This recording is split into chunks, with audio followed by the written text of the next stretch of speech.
Hey guys, Wmpyr here, back again with another review, and today we are having a look at Mr. Attention Whore himself, Iron Man.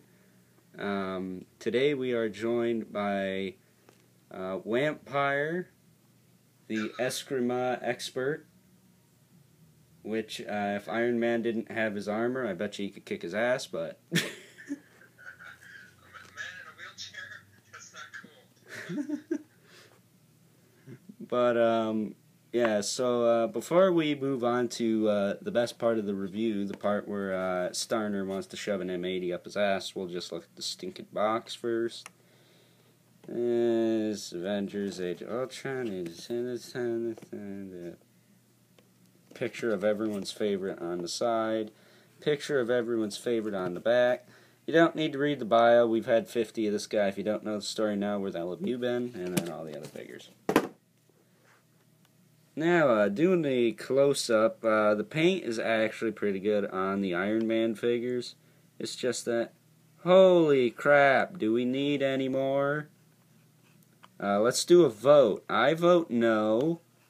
Wmpyr, what do you say? Yeah, I say no. He says no, he's kind of chopping in and out. I don't know what the hell it is. Speaking of things that are wrong, Google, come on. But, yeah, overall, though, the paint's halfway decent on this figure. He's got two different feet. He doesn't have two right feet, and he's also got his right hand still attached, so that's always a plus. But, taking him off the OTR unofficial rotating stand thingy. He does have an interchangeable head, which if I could pop, oh, that was easy. Which I'm surprised not all of them came with, but he's got like a opened helmet head here. He's got his little goatee, but I'm probably just gonna throw that in Spawn out of the playset box, because I'm not going to display him with that. But I've reviewed this mold already. Believe it or not, this is reused. I know, right? But yeah, this is the Mark 43 figure, but the plastic feels a little different. It feels like they chose a little bit better plastic on this figure than the Mark 43, because the Mark 43... I don't know, it had a bit more of a cheap feel to it, but at the same time, I haven't messed with that figure in a while, so I couldn't care.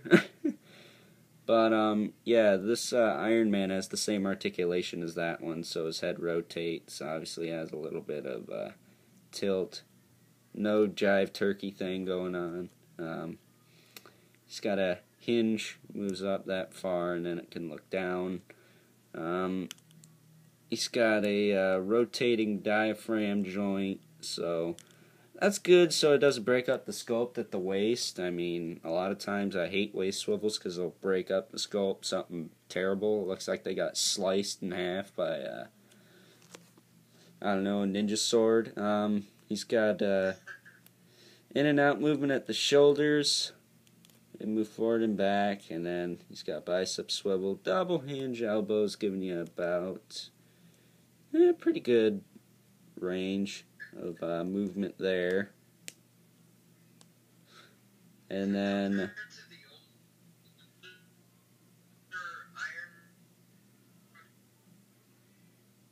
you were chopping out something awful, man.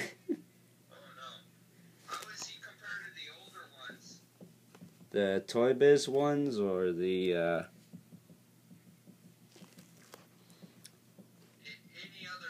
any other Iron? Well, he's basically just another freaking reuse. So compared to the Mark 43, he's essentially the same thing. He's still got the hinge in the wrist with the swivel there. He's got the T-jointed hips. A lot of figures don't have T-jointed hips from Toy Biz.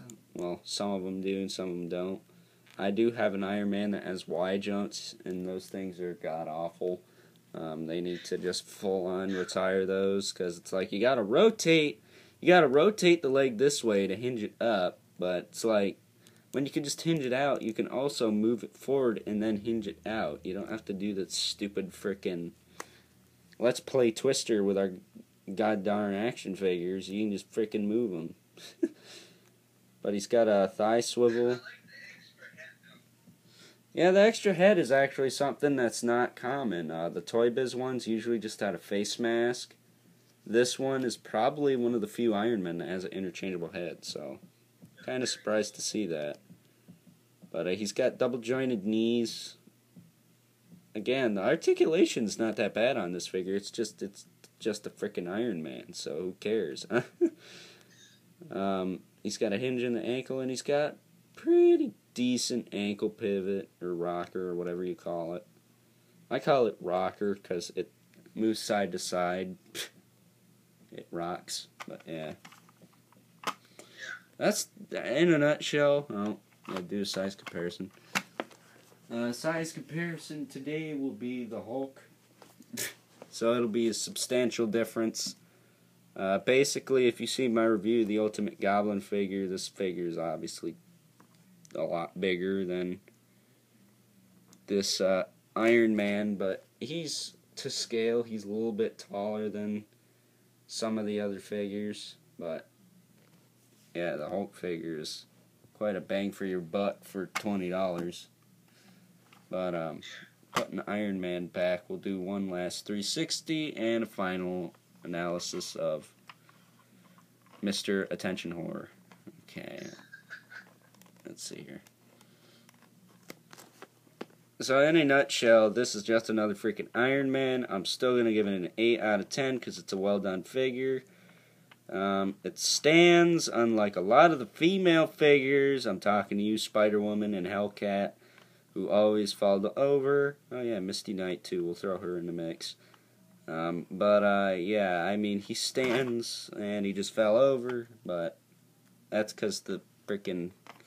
He's not exactly tight on this rotating stand, so... He's one of the few figures that isn't, let me say, secure on this base, but... Throw that over there.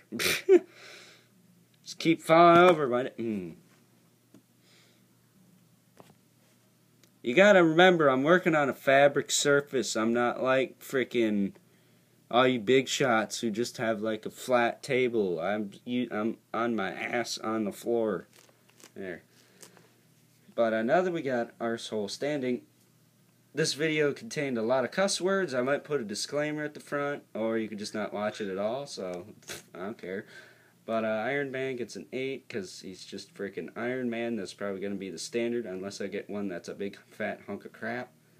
But until that happens, they're probably all going to be 8s. So 8 out of 10 for this guy. The interchangeable head is cool. It's just the paint could have been a little better on it. But what are you going to do? It's kind of hard to paint with a freaking face shield right in front of it. But yeah, whatever. So, I hope you guys enjoyed this review. Stay tuned for the Hulk, and until next time, we'll catch you guys later.